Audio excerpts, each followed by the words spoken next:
যাৰ বাবে এই দিনটো গণৰাজ্য দিৱস হিচাপে আমি পালন কৰি আহিছোঁ। 1947 চনৰ 15 আগষ্টত আমাৰ ভাৰতবৰ্ষই স্বাধীনতা লাভ কৰিছিল। যদিও সেই সময়ত আমাৰ ওচৰত সম্পূৰ্ণ সংবিধান নাছিল, সেই 1947 চনৰ 29 আগষ্টত ডক্টৰ B.R. আম্বেদকাৰৰ অধ্যক্ষতাত স্বতন্ত্ৰ সংবিধান প্ৰস্তুত কৰাৰ বাবে এখন খচৰা সমিতি গঠনৰ প্ৰস্তাৱ গৃহীত হয়। তাৰ পাছত 1950 চনৰ 26 জানুৱাৰীত সংবিধান গৃহীত হয় আৰু ইয়াৰ ফলত আমাৰ দেশে লাভ কৰে বিশ্বৰ এক পবিত্ৰ শক্তিশালী দীঘলীয়া সংবিধান। গণৰাজ্য দিৱস কেৱল এক অনুষ্ঠান নহয়, এই দিৱসে আমাৰ প্ৰতিগৰাকী বীৰ শ্বহীদৰ কথা সোঁৱৰাই দিয়ে। এই দিনটোৱে আমাক মনত পেলায় ভাৰতৰ গণতন্ত্ৰ সাৰ্বভৌমত্বৰ কথা। এই দিনটোৱে মনত পেলায় পবিত্ৰ ভূমিত কোটি কোটি দেশবাসীৰ ঐক্য সমতা ভাতৃত্ববোধৰ এনাজৰী। আমি আমাৰ সংবিধানৰ বাবে গৌৰৱ কৰি ক'ব পাৰোঁ যে আমি গণতান্ত্ৰিক দেশৰ নাগৰিক। প্ৰতিগৰাকী নাগৰিকৰ আছে মত প্ৰকাশৰ স্বাধীনতা। আজি কোনোবাই যদি আমাক মত প্ৰকাশৰ বাক স্বাধীনতাক ন্যায়ক অধিগ্ৰহণ কৰিবলৈ বিচাৰে, কোনোবাই যদি আমাক জীৱন যাত্ৰাত জীয়াই থকাৰ স্বাধীনতা ভোট দিয়াৰ অধিকাৰক খৰ্ব কৰিবলৈ বিচাৰে, তাৰ আমি ঘোৰ নিন্দা কৰোঁ। প্ৰতিগৰাকী নাগৰিকৰ আছে মত প্ৰকাশৰ স্বাধীনতা, মৌলিক অধিকাৰ। সংবিধানে আমাক মনত পেলাই দিয়ে এই আইনৰ দৃষ্টিত সকলো সমান। কিন্তু আজি আমি দেখা পাইছোঁ, আজি আমি প্ৰত্যক্ষ কৰিছোঁ মহামানৱ মহাত্মা গান্ধীৰ সেই ত্যাগৰ বলিদান আজি যেন কোনোবাই কেতিয়াবা মষিমূৰ কৰিবলৈ বিচাৰে। তাৰ প্ৰতি আমি দেশবাসীক, আমাৰ জনসাধাৰণক, আমাৰ ভৱিষ্যত প্ৰজন্মক আমি সতৰ্ক কৰি ৰাখিব লাগিব যে আমাৰ মানুহৰ স্বাধীনতা কোনো যাতে কেতিয়াও হৰণ কৰি লৈ যাব নোৱাৰে। দেশত হিংসা বিদ্বেষ আদি যেতিয়াই বৃদ্ধি পায়, ভাৰতৰ স্বাধীনতা যেন কেতিয়াবা কুঠাৰাঘাত কৰাৰ নিচিনা হয়। আন্দোলন এটা সময়ত যোগান ব্ৰিটিছৰ পৰা স্বাধীনতা আজৰি আনিবলৈ মহামানৱ মহাত্মা গান্ধীৰ নেতৃত্বত অশেষ আন্দোলনকাৰীৰ ওচৰত সেও মানি ব্ৰিটিছ চৰকাৰে 1947 চনৰ 15 আগষ্টত ভাৰতবৰ্ষক স্বাধীনতা দিবলৈ বাধ্য হৈছিল। এই আন্দোলনত ব্ৰিটিছে ইমান কৰা অত্যাচাৰৰ মূৰত নিজক বাধ্য হৈছিল পৰাজয় বৰণ কৰি। 1947 চনৰ 15 আগষ্টৰ সেই দিনটো আমাৰ বুকুৰ ভিতৰত সদায় আমি মানো। 26 জানুৱাৰী এই দিনটোতে গভৰ্ণমেণ্ট অফ ইণ্ডিয়া এক্ট 1935 চনৰ সলনি 1950 চনত ভাৰতৰ সংবিধান গৃহীত আৰু ভাৰতৰ পৰিচালনা নথিৰূপে পৰিগণিত। 1950 চনৰ 26 জানুৱাৰীৰ দিনটোত আমাৰ দেশৰ এই গৌৰৱময় পৰিচয় আনুষ্ঠানিক ৰূপ দিয়া হৈছিল। সেইদিনা ভাৰত বিশ্বৰ সৰ্ববৃহৎ গণৰাজ্য হিচাপে প্ৰতিষ্ঠিত হৈছিল আৰু ভাৰতৰ জনসাধাৰণে এক সংবিধান প্ৰণয়ন কৰিছিল, যি হৈছে সকলোৱে সামৰিক চেতনাৰ এক জীৱন্ত দস্তাবেজ। আমাৰ দেশৰ বৈচিত্ৰ্যময় আৰু সফল গণতন্ত্ৰক সমগ্ৰ বিশ্বতে প্ৰশংসা কৰা হয়। প্ৰতি বছৰে গণতন্ত্ৰ দিৱসত আমি আমাৰ প্ৰাণবন্ত গণতন্ত্ৰ ৰাষ্ট্ৰীয় একত্ৰিত চেতনা যেন জাগ্ৰত হয়। আমাৰ সংবিধানখন বিশ্বৰ সৰ্ববৃহৎ সংবিধান আৰু এই সংবিধানখনক আজিৰ এই মুহূৰ্তত বহু লোকে কেতিয়াবা ভৰিৰে চকু দিবলৈ বিচাৰে।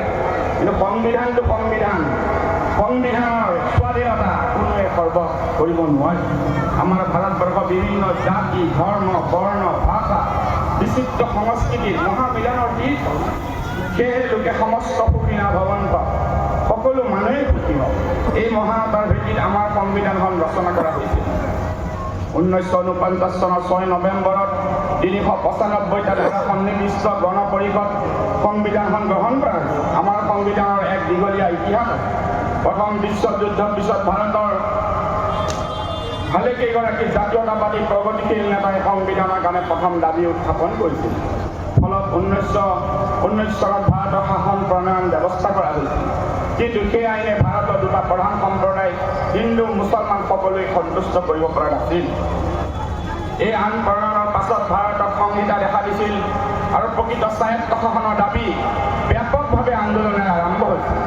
আন্দোলন দমন কৰিবলৈ ব্ৰিটিছ চৰকাৰে 1919 চনৰ মাৰ্চ মাহৰ ৰাওলাইট আইন পাছ কৰে আৰু এই আইনৰ প্ৰতিবাদত আন্দোলনৰ সূচনা হয় আৰু এই আন্দোলনৰ চৰম পৰিণতিত জালিয়ানৱালা বাগৰ হত্যাকাণ্ড সৃষ্টি কৰে আৰু সেই হত্যাকাণ্ড ভাৰতবৰ্ষৰ বুকুৰ ইতিহাসত এটা কলা অধ্যায় হিচাপে সদায় লিখা বহুদিন পাছত আমাৰ ভাৰতীয়সকলক সন্তুষ্ট কৰাৰ কাৰণে ব্ৰিটিছ চৰকাৰে 1935 চনত ভাৰত শাসন আইন নামেৰে এটি আইন প্ৰণয়ন কৰি প্ৰাদেশিক স্বায়ত্ত শাসনৰ ব্যৱস্থা কৰে 1935 চনৰ ভাৰত শাসন আইন ভাৰতৰ সাংবিধানিক ইতিহাসৰ এক গুৰুত্বপূৰ্ণ দলিল দেশে স্বাধীনতা লাভৰ প্ৰাক মুহূৰ্তত 1946 চনৰ 9 ডিচেম্বৰত কেবিনেট মিছনৰ পৰিকল্পনা অনুসৰি ভাৰতীয় সংবিধান ৰচনা নিকায় প্ৰথমখন বৈঠক অনুষ্ঠিত স্বাধীনতা লাভৰ পাছত এই নিকায় গণপৰিষদ ৰূপে স্বীকৃতি লাভ কৰে সেই একে বছৰ 29 আগষ্টত ডক্টৰ বি.আৰ. আম্বেদকাৰ সভাপতি হিচাপে লৈ এখন 7জনীয়া সংবিধান খচৰা প্ৰস্তুত কৰি সমিতি গঠন কৰা হয় আজি কিছু কথা অলপ আলোকপাত কৰা হৈছে আজি যেন আমি দেখিছোঁ ভাৰতীয় সংবিধানৰ বহুকেইটা স্তব্ধ বহুকেইটা আৰ্টিকলক আজি কেন্দ্ৰীয় চৰকাৰে কিছুমান সময়ত আমাৰ ভালেকেইটা আৰ্টিকলক মষিমূৰ কৰিবলৈ বিচাৰে সেইকাৰণে আজি এই জনসাধাৰণৰ উদ্দেশ্য এই সংবিধানখনৰ কিছু কথা আমি প্ৰকট কৰিবলৈ বিচাৰিছোঁ 1948 চনৰ জানুৱাৰী মাহত সংবিধানৰ খচৰা প্ৰকাশ কৰে খচৰা সংবিধানৰ ওপৰত তিনিলানি আলোচনাৰ পাছত 1949 চনৰ 26 নৱেম্বৰত গণপৰিষদৰ সভাপতি ডক্টৰ ৰাজেন্দ্ৰ প্ৰসাদে স্বাক্ষৰ কৰে সংবিধান ৰচনা কৰিবলৈ মুঠ 2 বছৰ 18 দিন আমাক সময় লাগিছে আমাৰ সংবিধানখন 1950 চনৰ 26 জানুৱাৰীত কাৰ্যকৰী হয় সংবিধানখন 1950 চনৰ 26 জানুৱাৰী কাৰ্যকৰী কৰাৰো এক ইতিহাস 1929 চনৰ লাহোৰ অধিৱেশনত জৱাহৰলাল নেহেৰু ভাৰতীয় জাতীয় কংগ্ৰেছৰ সভাপতি নিৰ্বাচিত হয় আৰু কংগ্ৰেছে উচ্চ অধিৱেশনত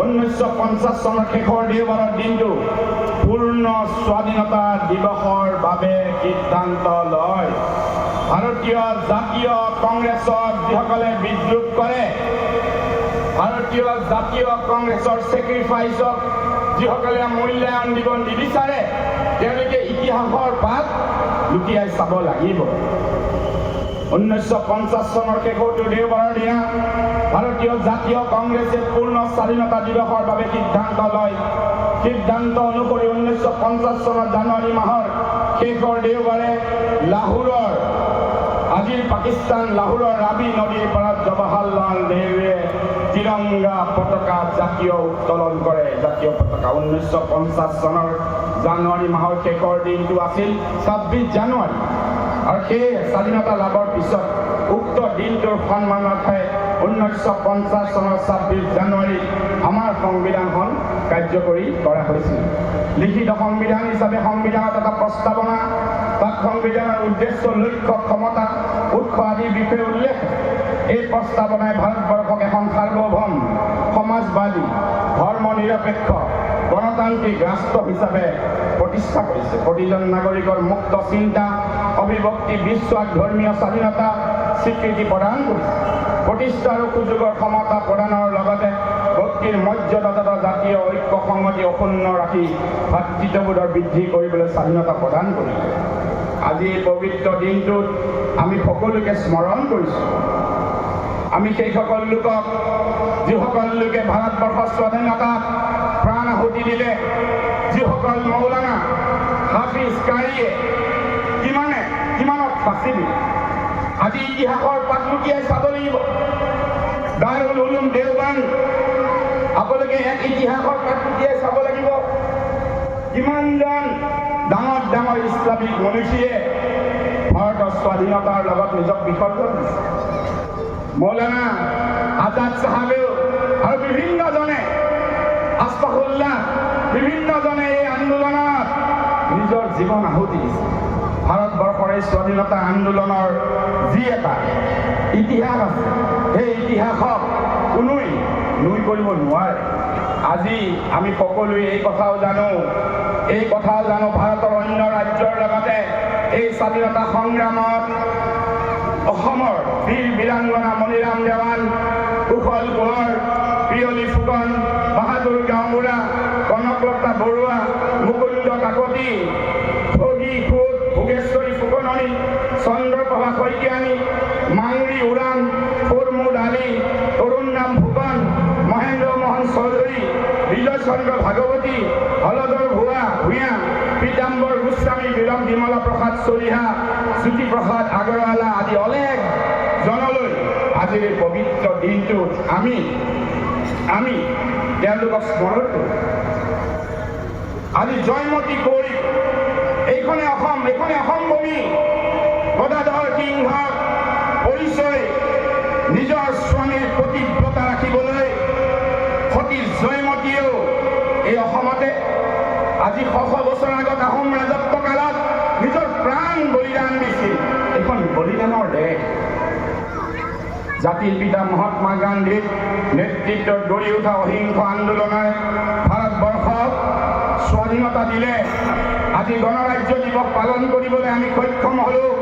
ভাৰতবৰ্ষত জৱাহৰলাল নেহৰু প্ৰথমজনা প্ৰধানমন্ত্ৰীৰ নেতৃত্বত arm force, naval force, air force, বিশ্বৰ ব্ৰহ্মাণ্ডৰ বুকুত চমক খলকনি তোলাই স্থাপন কৰা হ'ল। ইন্দিৰা গান্ধীৰ সময়ত বিশ্বত এক শক্তিশালী ৰূপত প্ৰকাশ পালে। ইন্দিৰা গান্ধী সেইগৰাকী প্ৰধানমন্ত্ৰী আছিলে যিগৰাকী প্ৰধানমন্ত্ৰীয়ে পাকিস্তানৰ জেনেৰেলক আঁঠু কৰাবলৈ বাধ্য কৰিছিলে। আজি আলোচনা কৰা উচিত, অনুসৰণ কৰা উচিত ভৱিষ্যত প্ৰজন্মই। আজি যে বাংলাদেশ জন্ম হ'ল, এই বাংলাদেশ সৃষ্টি কৰা, মুজিবুৰ ৰহমানৰ আন্দোলনক সাৰ্থক কৰা, এই বাংলাদেশক স্বীকৃতি দিয়া এইজন মহান মনীষী প্ৰয়াত প্ৰধানমন্ত্ৰী ইন্দিৰা গান্ধী। আজি আমি মানুহে পাহৰি গৈছোঁ। আজি ভাৰতীয় জাতীয় কংগ্ৰেছক কিছুমানে উপলুঙা কৰে। আজি কংগ্ৰেছৰ মহান নেতাসকলৰ চেক্ৰিফাইচক ভাৰতবৰ্ষৰ অগণন জনতাৰ যি চেক্ৰিফাইচ তাক আমি কেতিয়াবা পাহৰি যাওঁ। অসমৰ বহুকেইজনা বীৰ বীৰাংগনা এই আন্দোলনত কিদৰে ভাগ লৈছিল এই কথাও আমি পাহৰি যাওঁ। কবি জ্যোতিপ্ৰসাদ আগৰৱালাৰ দুখালী কবিতা মাতিবলৈ ওলাইছোঁ। উৰ উৰ উৰ উৰ অভ্ৰবেৰী উৰ, নীল আকাশত উৰ, তৰাৰ মাজত উৰ, সবাৰে সমানে উৰ। উৰ উৰ উৰ অভ্ৰবেৰী উৰ, তিনি বৰণীয়া ভাৰতৰে পতাকা আলোকি বিমান। উৰ ও মোৰ ভাৰতৰে বিজয় নিচান। উৰ উৰ উৰ অভ্ৰবেৰী উৰ, নীল আকাশত উৰ, তৰাৰ মাজত উৰ, সবাৰে সমানে উৰ। উৰ উৰ অভ্ৰবেৰী উৰ।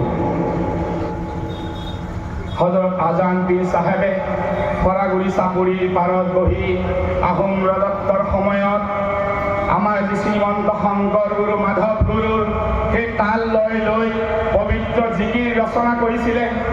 মোৰ মনত ভেদভাৱ নাই অ আল্লাহ, মোৰ মনত ভেদভাৱ নাই অ আল্লাহ, হিন্দু কি মুছলমান একে আল্লাহৰ ফৰমান, মোৰ মনত একেটি ভাৱ, হিন্দুকে জ্বলাব হায় অ আল্লাহ, মুমিন গাৰিব হায় অ আল্লাহ, হায় একে কিয়নি জমিনৰ তলে। তাৰ লগতে আন এষাৰি স্কন্ধ, জীৱৰ সাৰথি নাম আল্লাহ, জীৱৰ সাৰথি নাম। আমি আজি বহু কথা পাহৰি যাওঁ। সদগুৰু ভেটিবা, আত্মাক চিনিবা, সিজিব দিনৰে কাম, ঐ আল্লাহ সিজিব দিনৰে কাম। আজি এই পবিত্ৰ মুহূৰ্তত আপোনাসবক এনেকৈ লগ পাই আমি নথৈ আনন্দিত হৈছোঁ। গৰৈমাৰী ৰাজীৱ ভৱন, ছয়গাঁও সমষ্টি আগতে আমাৰ তিনিটা ব্লক আছিল, ছয়গাঁও, বনগাঁও, গৰৈমাৰী আৰু চমৰীয়াত। তেতিয়া আমাৰ স্থানীয় অৱলোকনটো অলপ বেলেগ আছিল আৰু ডিলিমিটেশ্যন হোৱাৰ পিছত এতিয়া চমৰীয়া সমষ্টি, ছয়গাঁও, বকো সমষ্টি চিহ্নিত হ'ল আৰু এই বৃহত্তৰ অঞ্চলটো